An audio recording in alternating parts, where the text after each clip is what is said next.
I feel like a stranger in a foreign land. I am glad to see you. I know why a lot of you are here today, and we're all excited about our speaker who's going to be sharing with us in just a moment. Just to echo what Connie said earlier, thank you everyone who had a part in this, provided the delicious food, all of the arrangements, and it's a lot goes into something like this, and thank you if you had a part of it. As you well know, our speaker today is Mr. Dave Colescott. That's all I have to say. You know, Dave's a native of Indiana. Dave was raised right. His father is a legendary high school basketball coach in the state of Indiana. His mother, Marjorie, was a loving, considerate, wonderful coach's wife and mother to Dave. And I've heard so many great stories about your mom, Dave, that I know she was an outstanding individual. Dave played basketball in Marion, Indiana. He led his team to 2 consecutive state championships. He is in the Indiana Basketball Hall of Fame. He left Indiana and he came south to the promised land, to the state of North Carolina, where he played for the legendary Dean Smith at the University of North Carolina in Chapel Hill. Hold their applause, please. He came because he loved my path. That's right. He came so close to a national championship, and what year was that? 77. Should have had another national championship. It was that close. He was raised right. He played right. He worked right. He has retired from Haynes Brands Industries, where he had a long, successful, and distinguished career. But the most important thing about Dave is he has lived right. He is a man of faith. We are so blessed at First Baptist Church to have him as an active member of our congregation, as a leader in our church. And Dave Colescott had one of the most memorable, if not the most memorable baptisms that I have ever conducted in my whole life. But the greatest thing I can say about Dave is simply this: he is my friend, and he is your friend, and we are honored to have Dave Colescott speak to us this morning.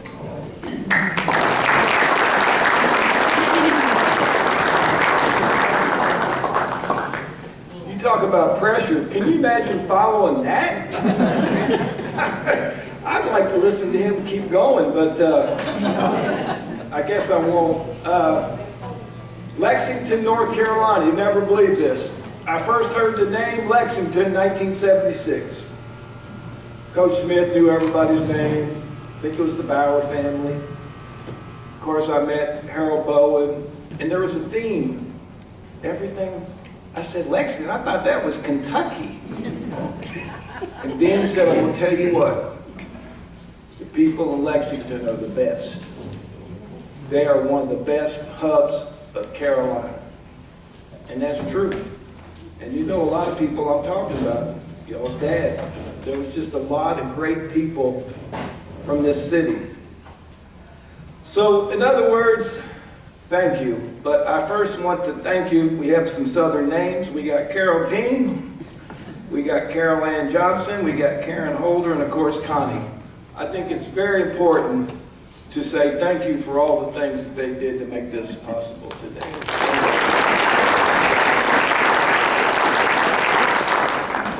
As Ray said, my immersion lasted about 2 minutes, and his brother Bowen told me my immersion when I was baptized was 2 minutes because he told me I had a lot of cleansing. So, but Ray's right.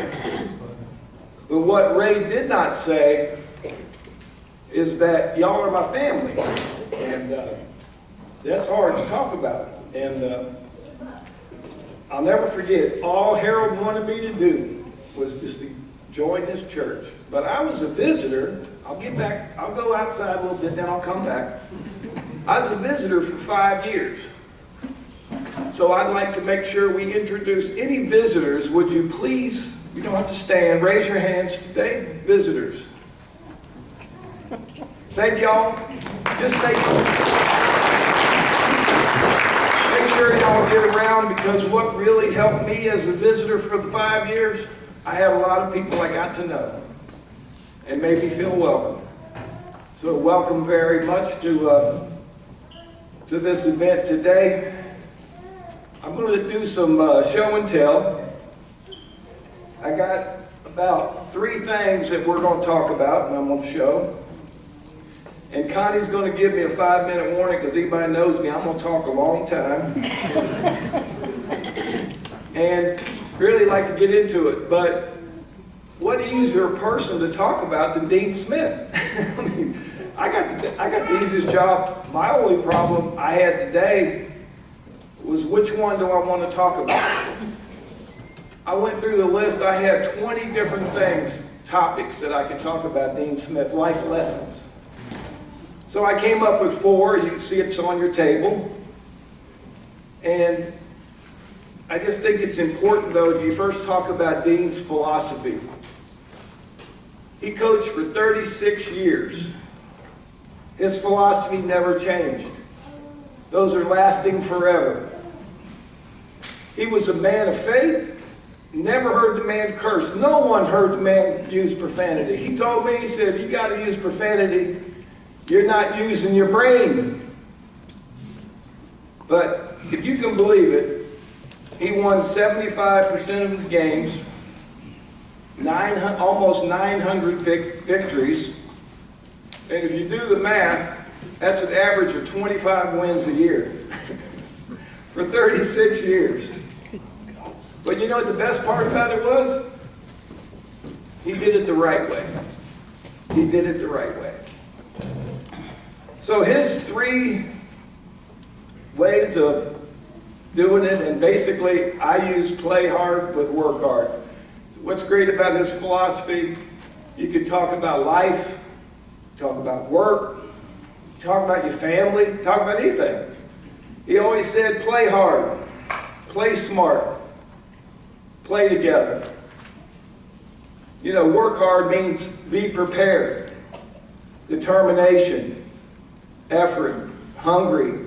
And the best word that Dean used a lot is courage. He coached in the 60s. That was a tough time.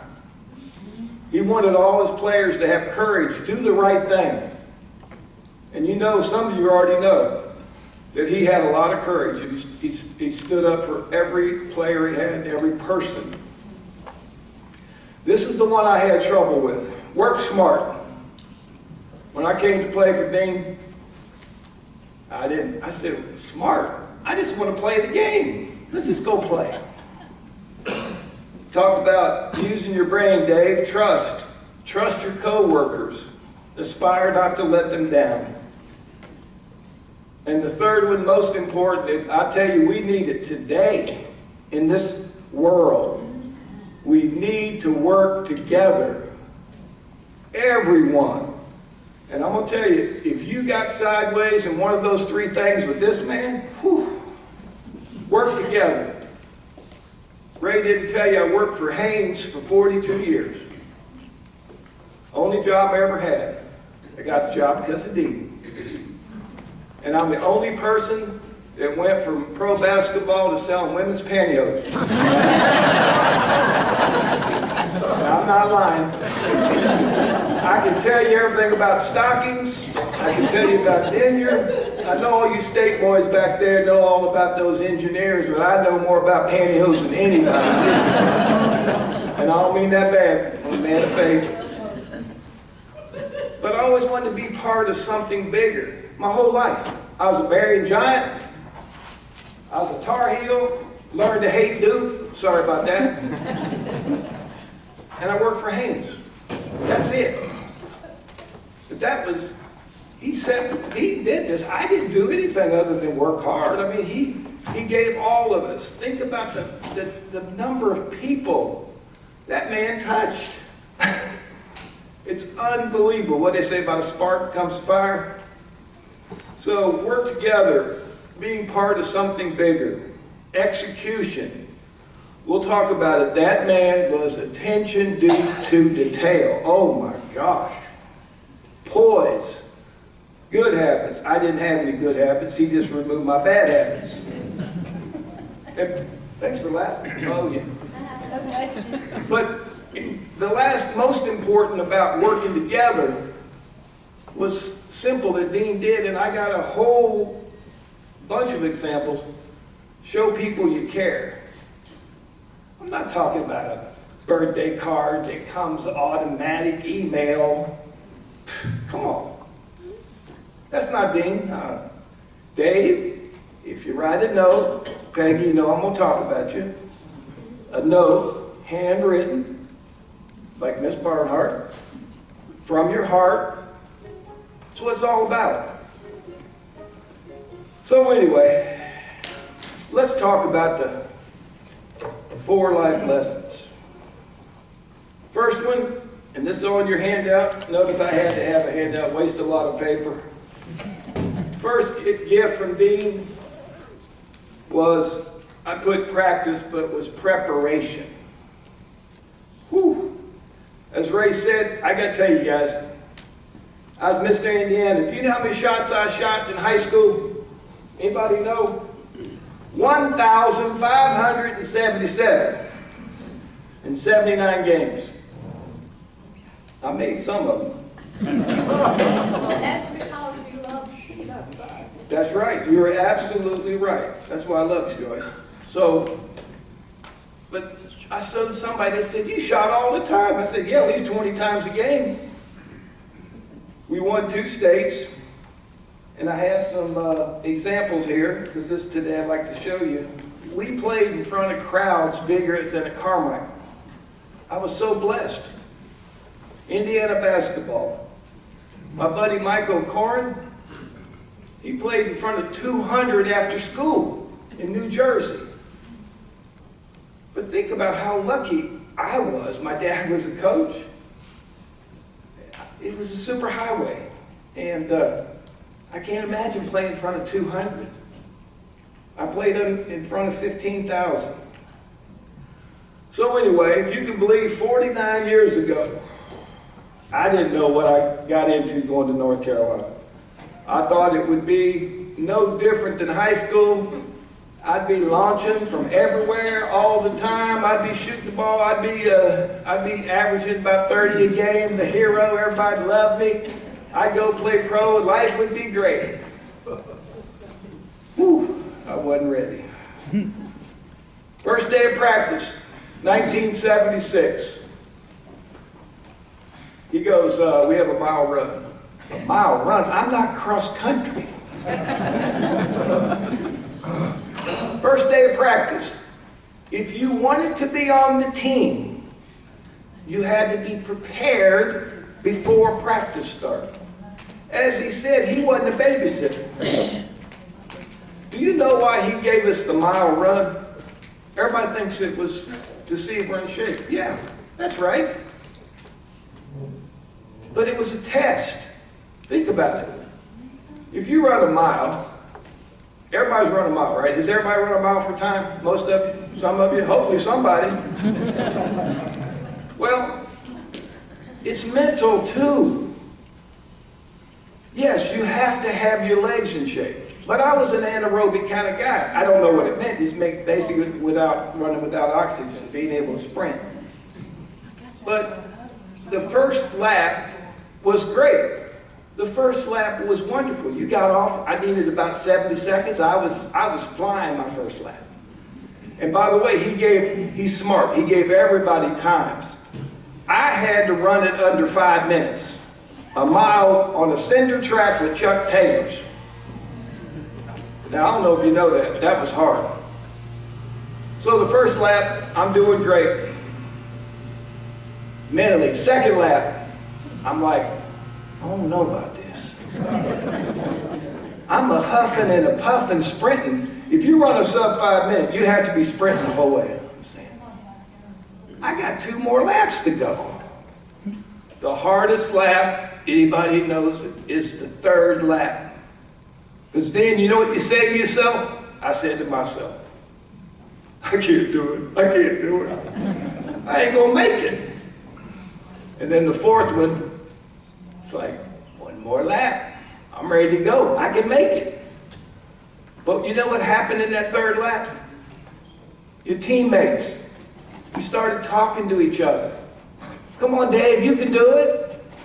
That's that working together. You're not alone. Right now, if I fall out, I know there's 5 people who come up and save me. First is Jesus. Second is, I know one of my friends will be here. So I have no fear of failure today. There's no fear. What can I be scared about? But that's the kind of life that you live when you're running that mile. But anyway, my buddies came over and said, Colescott, come on, you're slowing down, let's go. And then they got me to that 4th lap, and I made it.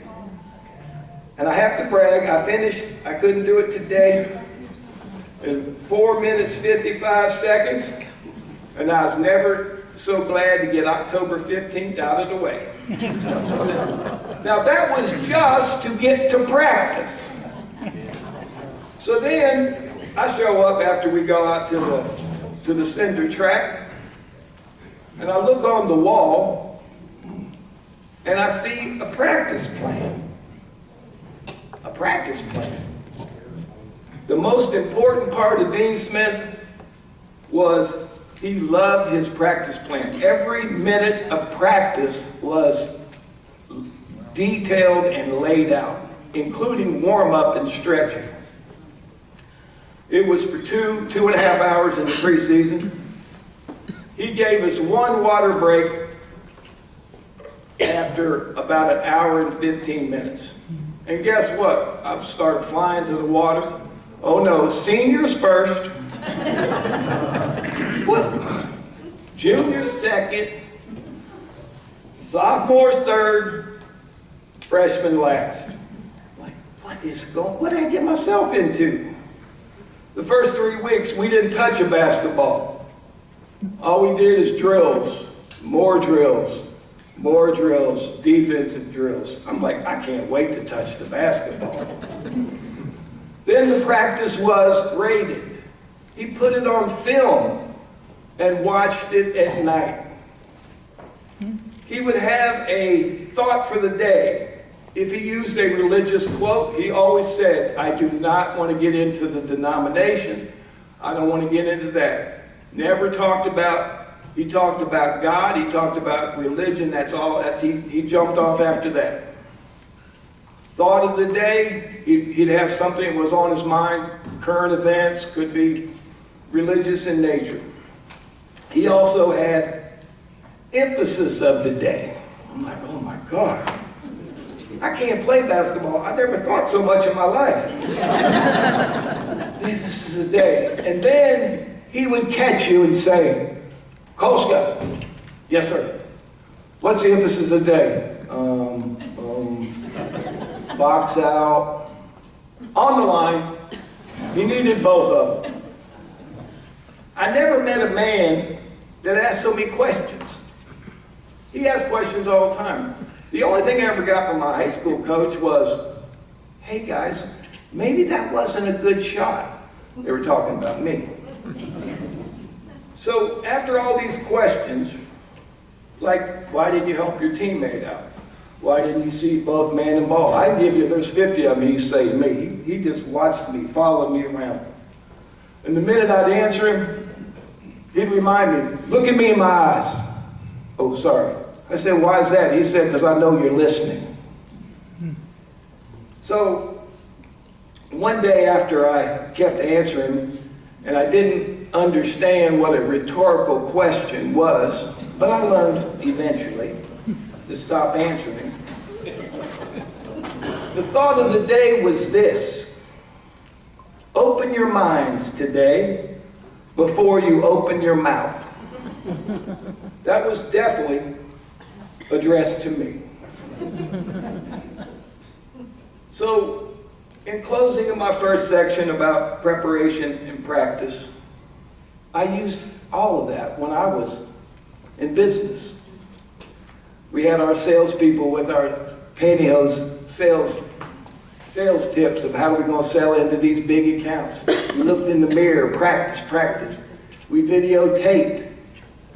He gave us all these things that he laid it out for me.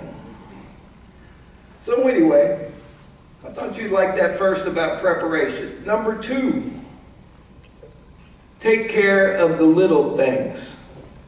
Little things were important to coach. So I talked about 1 is dressing the part. Make sure I button up today. First day of practice, October 15th, finished our mile run, finished practice.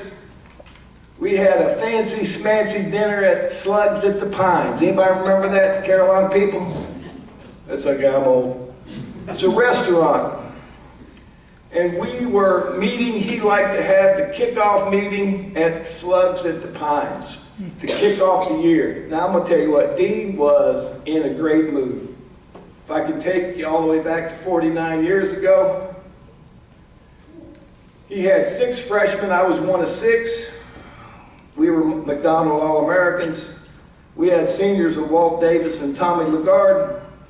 We were the top-ranked team in the country. And Dean just won the Olympics in Montreal. And he was, you could tell, he was so happy. And when he was happy, we all were happy.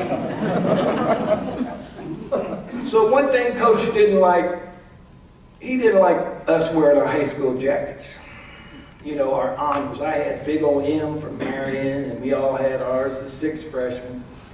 So the seniors we listened to. Tommy Lagarde and Walter Davis came over to the dorm and said, okay, now tonight we got our big dinner at Slugs at the Pines.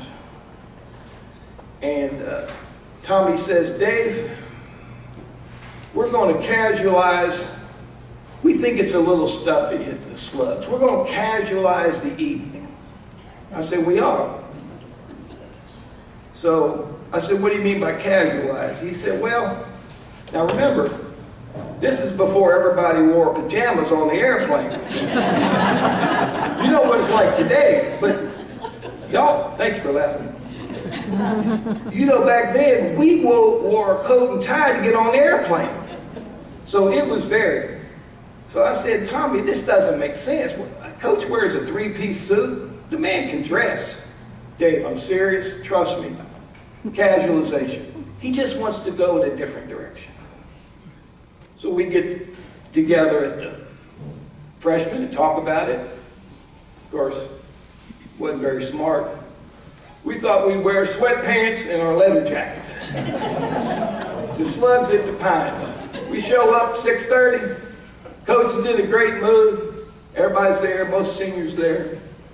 Everybody's dressed up. Everybody's dressed up, including the seniors. He saw us.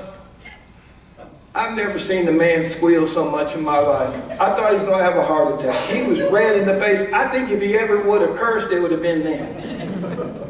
He took his glasses off. What are you guys doing? I didn't verify. I just thought that my seniors were telling me the truth. We learned very quickly what he said, Fairby Taylor said, is your basketball players, you're the university's front porch. You represent something bigger, and don't you ever insult our university and not be dressed to the T's. Valuable lesson. Okay, be on time. This is a tough one for me. Be on time. Does anybody know what a time CST stands for? Come on. Central Standard Time. Man, you guys need to sleep at a Holiday Inn Express, but anyway. But we didn't call it CST time. It was Coach Smith time. So it's, again, I had a tough couple months. Thanksgiving 1976, they closed campus because everybody went home to be with family. This was Thanksgiving Day. And this is a true story. I've never told this story in public. I'm so embarrassed, but I'm going to tell y'all because I love you. So, 1976, anybody remember Granville Towers at Chapel Hill? Oh, that's good. Well, y'all didn't know it. I didn't know it. They locked the doors from the inside and the outside. Now, if there's any RAs, you may have known that. Okay? So, anyway, I'm loving life. Think about it. I'm a basketball player. We're telling the girls in the hallway, in the labs, don't worry, football season's almost over. We're ready to get the real season started. Basketball. So I stayed out late. We had a 9:30 practice. True story.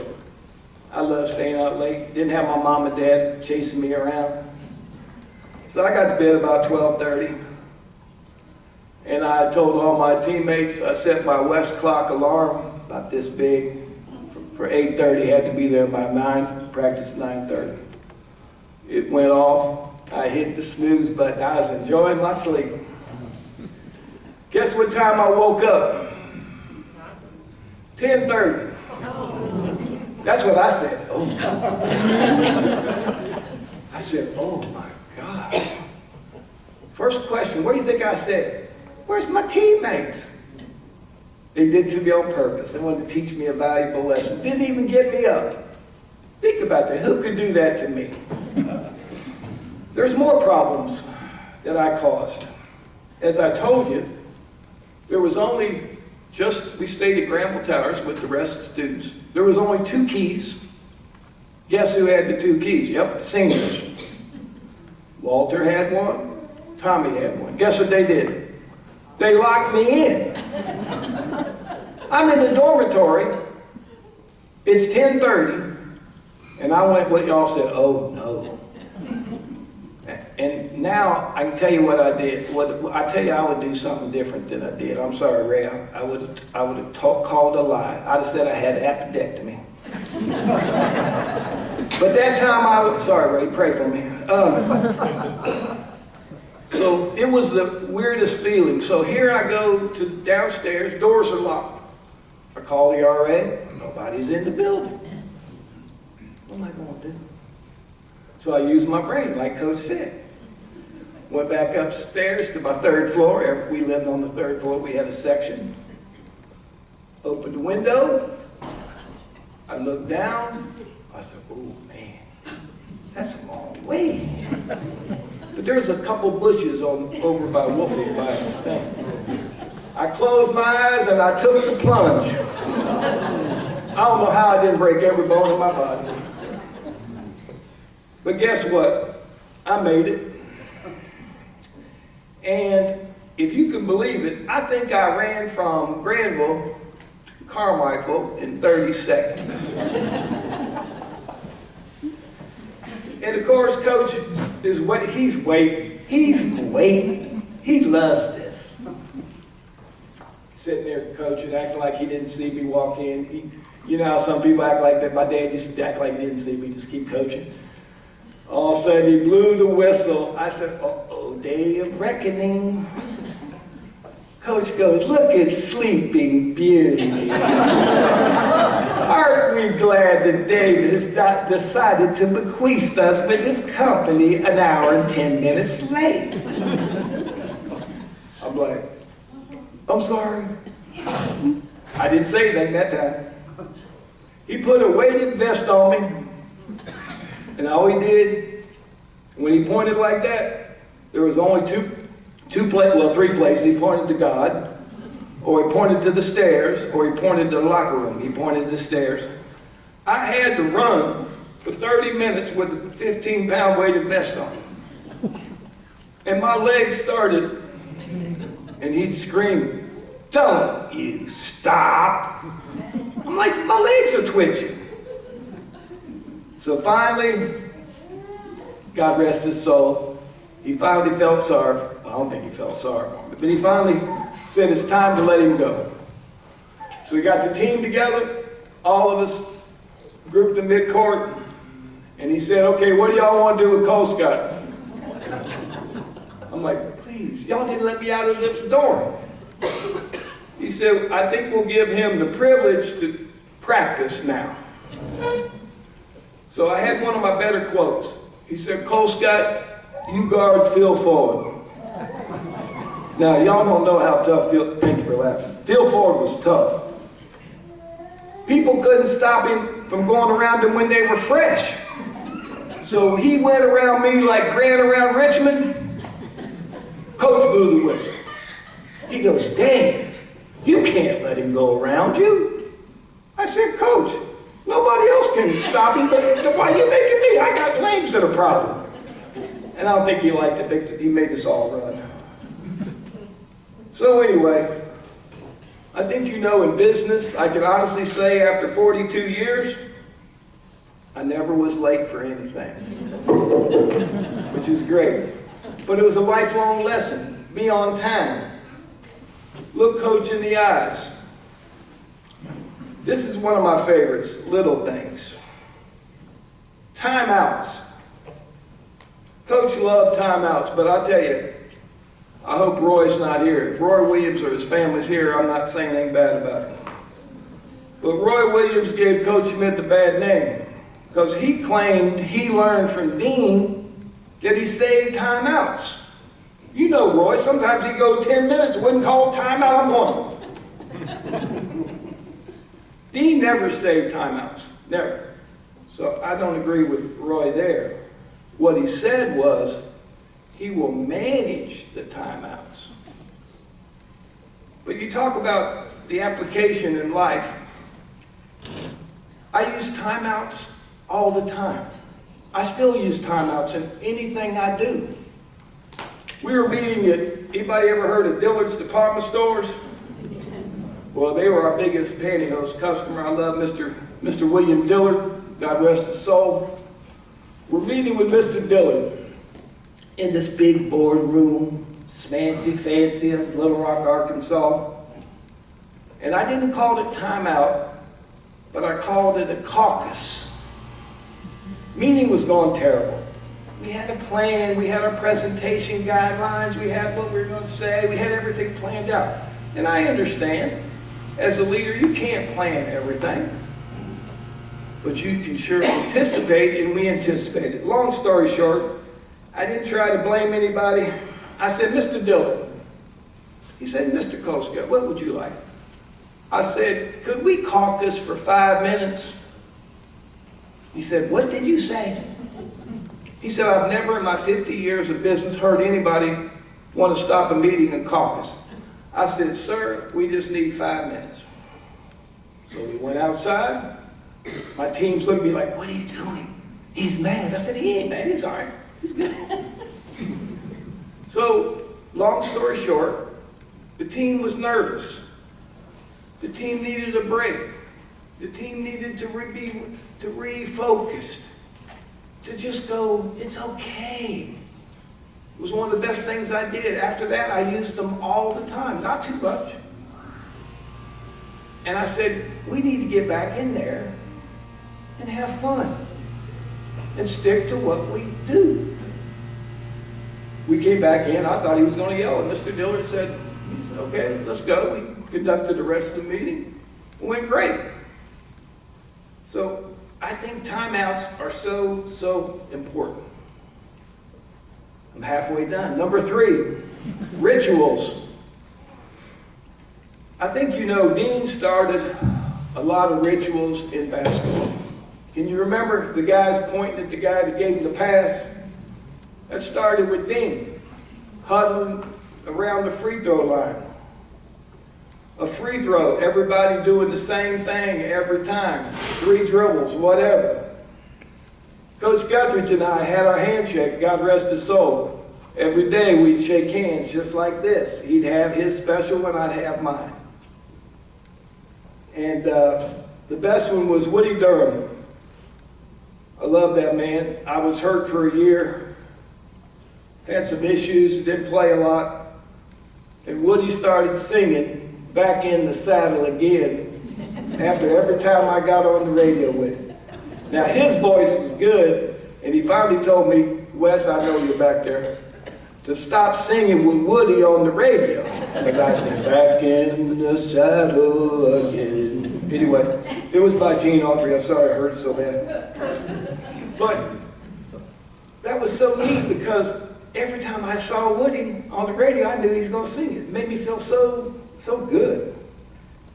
And I talked about the pregame meal. Every game, we had a pregame meal, 4 hours for a game. And I talked about the one at Slugs. But even on the road, no matter what, a ritual that was important to Dean, and I'll tell you a little more about it in a few minutes if I can get through it, is that ritual was so important to him. We had pickup games at Carmichael. Back then you couldn't play, coach couldn't be at practice from June through October 15th. So it was a ritual that anybody that wanted to play on Carolina's team had to be at Carmichael for a pickup game every day, 3 p.m., except Sunday. At my grandpa's house, we had 12:30 lunch ritual. I had to call mom and dad every Sunday night, collect call, 9 o'clock. But I even carried that through in business. I love leaving people notes. I left my cleaning crew. I knew a guy like Mountain Dew. I just left him a note. Just say, love you, brother. Thank you for all you do. Another ritual I started, close to near and dear my heart, is Yarborough's Restaurant.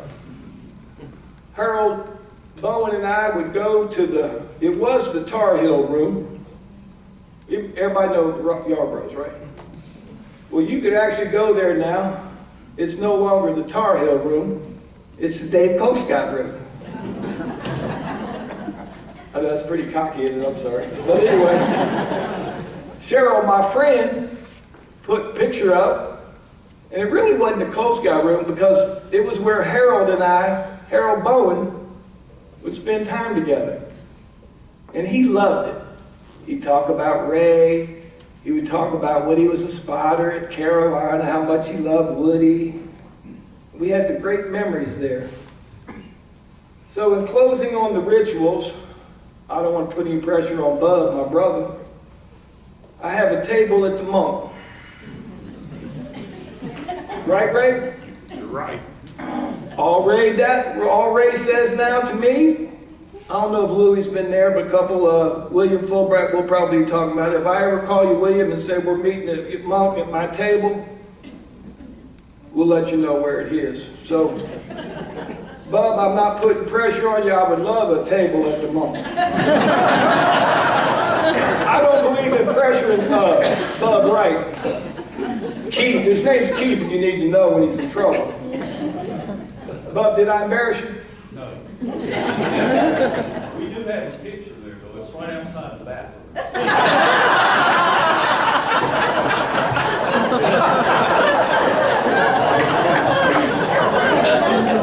Yeah, I'm not done. That was good. I don't know what to say. But anyway, I don't know about y'all. I think rituals are great. And Ray reminded me, we have rituals at church, don't we, Ray? We got lots of them. I love them. All right, one more. Close the sale. I don't know if you remember, and y'all may not agree with me, and I really don't care, but we didn't do all the stuff about showboating and everybody and all the hugging and all the teams and all this. And I guess it's okay to shake hands, but I think it's important to show definitely good sportsmanship before the game. But I don't know about all the lollygagging, but Dean was smart because he was always in fear of getting beat up because there was some Tough road, especially on the road, tough road game. And he had another rule, he had a lot of rules. He believed nothing good came after a game by sitting around talking or jumping on scores tables or yelling at the crowd or whatever. Final horn was sounded, you sprint to the locker room. Of course, he shook the coach's hand. I didn't have any desire to shake the other players, I didn't have anything against them. My job was to play the game. I thought it was a good rule to learn, close the sale. So one time, Mike Jaminski at Duke hit me and broke my eye, orbital bone. Any doctors out there, the hardest bone in your body is your orbital bone, I think. And we didn't like Duke, so I took it upon myself. Jaminski threw another elbow after I had just gotten over my surgery. He was a big center at Duke. And I thought I'd get even with him and talk to him a little bit. Now remember, Mike Jaminski's 6'11", and I shrunk a little bit. At that time I was 7 foot, I think. And now I'm about 5'11". I'm looking up at Mike, and I wanted to have a few words with him. Tapped on my shoulder. You are suspended if you don't come right now. We're going to the locker room. But it was a very good lifelong lesson. When you close the sale, close the sale. In business, I have a great example. We had this guy named Shiny. We called him Shiny because he was bald. He's the kind of salesman, I liked him all right, but he wore all this stuff, you know, had all this stuff, you know. He was the epitome thought of a salesman. And I never worked with him, but I kept telling him, I said, Shiny, your mouth's gonna get you in trouble like it gets me in trouble. He goes, what do you mean? I said, I'm just gonna tell you. When you close the sale. So we were at J.C. Penney. Dottie Rainey was one of the greatest ladies, smartest buyer. She was there like 30 years. So selling pantyhose. Shiny did a great job. Best sales presentation I've ever seen. Knocked it out of the park. I get ready, I close my portfolio. He keeps talking. I said, oh my gosh. I said, he talked for another 15 minutes. You know what he did? He talked so much, she had 5 new questions. And I said, why'd you do that? We lost the sale. Just because he wanted to keep talking. So I had a rule when I became the boss, kind of like what Coach did. In business, when I closed my folder, everybody didn't say another word. We just walked out and shook hands. And that worked well. I always thank Coach for that. We doing okay on time, Connie? Yes, sir. Thank you for calling me sir. This is the 4th one if you're looking at the sheet. Show people you care. I could talk for 2 hours just about what Dean did for me and all of us. He cared. Freshman year, told you a lot happened my freshman year. I get a postcard at Granville Towers to me. Okay. Dear Dave, you have a one-on-one meeting with Coach Dean E. Smith on September 21 at 9:15 a.m. Please be prompt. I said, why didn't you just tell me? Then I got a follow-up call from Betsy Terrell, his secretary. Happened 3 or 4 times. You know what he was trying to do? He knew before I knew. He was trying to get me to get a planner and write the meeting down so I wouldn't forget or be late. But I thought that was so neat. People always ask me, what was it like to play for him? I said, he was way over all of our heads. It was like a president of a corporation or somebody that was just on another level. But guess what the first thing he said? He's sort of like a female I know named Susie Connor. She asked me a question, but she knows the answer. I got 5 minutes. I'm not ready. I said, well, why you ask me the question? First question Dean said, you going to class? Yep. Said, I know you missed 3 classes, don't let it happen again. Always wanted to make sure I went to class, not for him, for me. We had mandatory study hall, 7 days a week, 7 to 9 p.m. Guess who came to check on us? Verify and check, Coach Guthridge. When we lost, it was Coach Smith's fault. When we won, we did it. He met my aunt and uncle in 1977.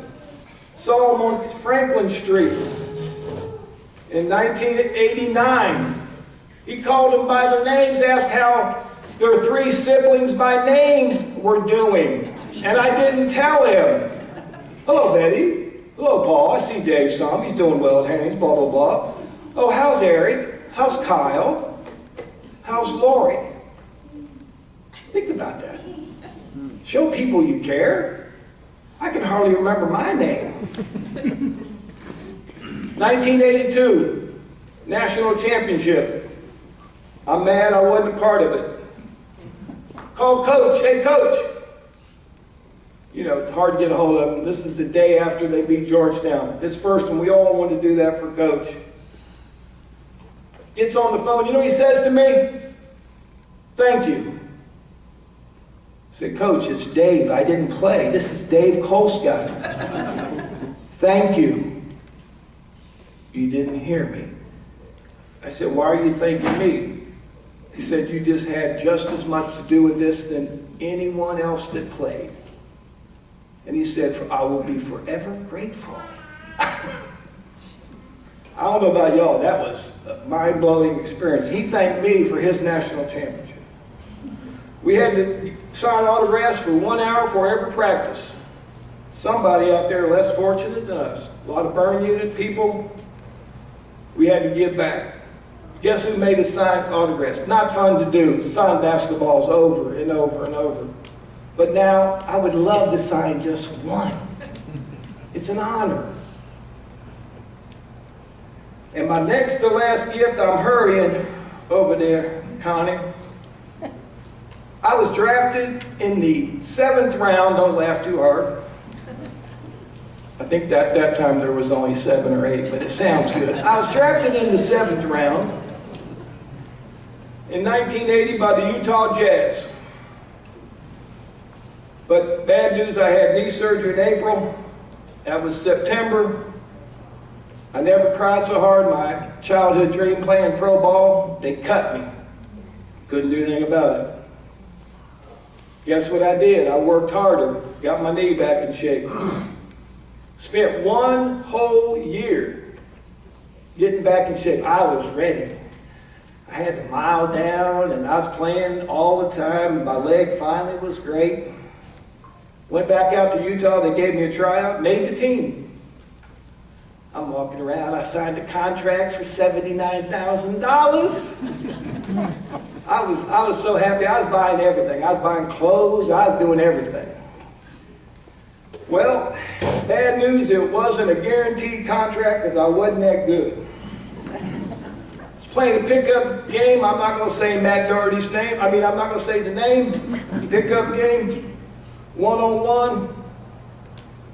And I had about a week before we went out to camp. The preseason started. My friend undercut me, broke my ankle in 3 places. And that's how my career ended. And you know what? I was so stupid, I thought I'd be doing.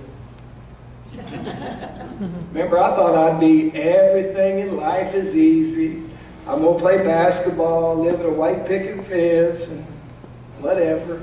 That wasn't life. My dream, guess what I did? Guess who the first person I called?